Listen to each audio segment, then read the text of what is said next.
Hey guys, what is going on? And as you can see, my 91 Camaro is on the jack stand. Today we are doing an oil change.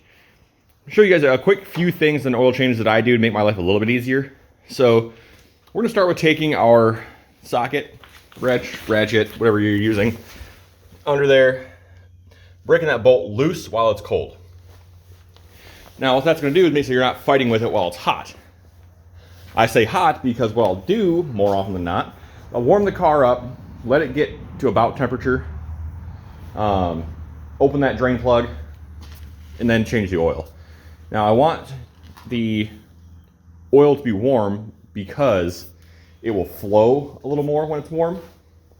In cold temperatures, especially like here in Michigan, in winter right now, we have 20-degree days.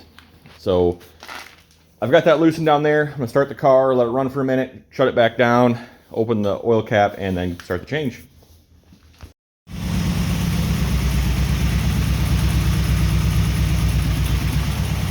So this engine's got a lot of miles on it. It's got like 173,000 miles on it.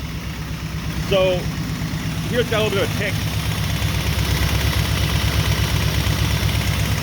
We're gonna go with thicker oil and hopefully that helps that tick out.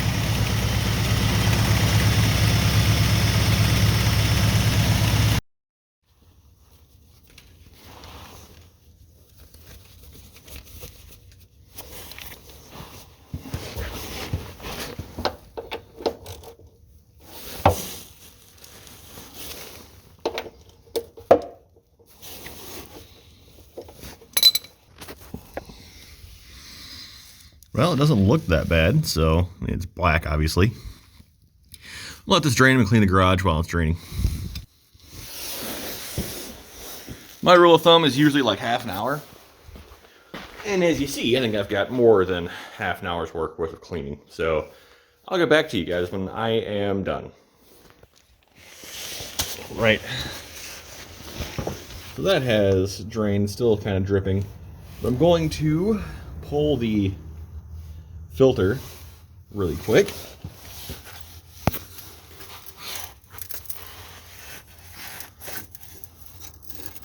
I'm gonna set this camera down and get this out. All right, now for most every vehicle on the road, you'll see a filter like this, but my Camaro has a oil cooler. So I've got this to take off from the filter. Usually it comes off correctly. Of course it didn't this time. So I'm gonna get this off, hopefully. So what I thought was going to be a super easy process ended up being a giant nightmare. So I had to take a body saw. I'm going to cut this out, obviously, spread this away, cut against this, spread it out so that I can get the thing off freaking threads and get my old cooler back on.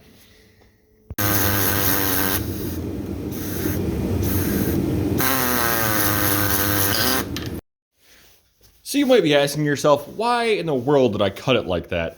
Well, if you look, I left little notches in this, and I left that for the air chisel. So I'm gonna hit this really quick, and this will spin right off. Actually, there you go. I could have done that a lot faster with a Dremel or something like that, but I didn't feel like walking inside. So I'm gonna get this put back together. So it's a good idea also while you're doing this filter change, you're going to fill this filter up and you're going to get the threads just a little oiled up. I'm going to do the same thing on my oil cooler just to make sure that thing is not going to jam up on me again. I'm going to get this put on there, thread that in, and then put the bolt back in, fill her up, check my oil catch can, and pretty much get to rolling. All right, so let's make sure everything's put back together.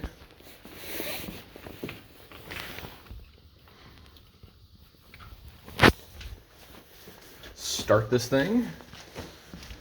Might run for a little bit.